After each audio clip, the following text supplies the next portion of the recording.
Gedung DPRD Banjarmasin terendam mulai hujan mengguyur dari dini hari sampai menjelang tengah hari Senin 4 Juli 2022. Banyu pun memasuki seberatan ruangan lantai dasar di gedung yang berada di Jalan Lambung Mangkurat, Banjarmasin Tengah ini hingga di atas mata kaki. Banyu masuk melalui bagian belakang gedung yang sangat berdekatan dengan sungai.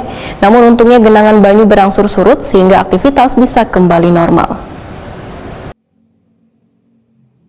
Gedung DPRD Banjarmasin terendam oleh hujan mengguyur dari dini hari sampai menjelang tengah hari Senin 4 Juli 2022. Banyu pun memasuki seberatan ruangan lantai dasar di gedung yang berada di Jalan Lambung Mangkurat, Banjarmasin Tengah ini di atas mata kaki.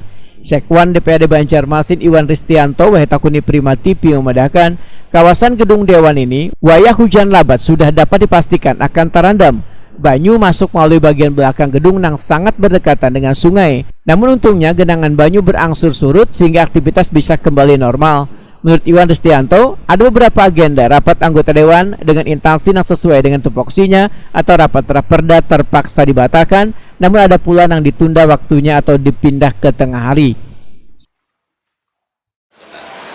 Untungnya tidak hampir semua berkas ada di bawah lantai, jadi masih di atas bagian aja, sebagian yang berkas tidak penting lah, yang kurang penting yang terkena dampak dari banjirop yang ada di sekretariat dewan.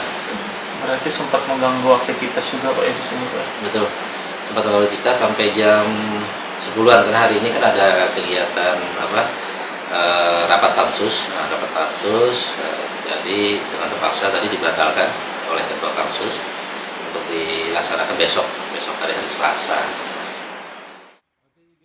Iwan Ristianto menambahkan, supaya gedung Dewan ini kada terendam lagi maka kedepannya akan lakukan renovasi serta membangun gedung hanyar di samping kanan gedung atau di lahan parkir roda 4 agar aktivitas yang dilakukan saban harinya bisa maksimal lantaran kada khawatir lagi terganggu dengan masuknya banyu ke ruangan. Sedangkan di bagian lantai dasar dari gedung lawas, ujar Iwan Ristianto, diwacanakan untuk dijadikan lahan parkir. Kantor Dewan yang lama dibangun itu, dan itu mudah-mudahan menjadi bisa lebih maksimal di dalam bekerja baik dari sekretariat dewan maupun dari dewannya, karena tadi beberapa agenda rapat kan sempat ditunda untuk kegiatan besok karena tidak mungkin melaksanakan kegiatan rapat dengan kondisi ruangan yang tergenang. Untuk sementara menunggu tadi ditinggikan seperti apa Pak? Ke depan memang ditinggikan paling tidak harus tingginya setengah meter lah dari posisi yang ada seperti itu supaya tidak tergenang lagi seperti sebelumnya dan juga seperti pagi tadi. Untuk drainasenya Pak normalnya sih Pak? Kalau drainase normal karena hampir jam 10 jam 11 tadi setelah air pasang mulai surut dia langsung ikut surut. Nah, sekarang posisinya sudah mulai kering. Kondisi gedung DPRD Banjarmasin ini berada di daerah rendah sehingga seringkali tergenang baik wayah hujan lebat maupun banyu sungai Matapura pasang lantaran posisi bagian belakangnya berada dekat anak sungai.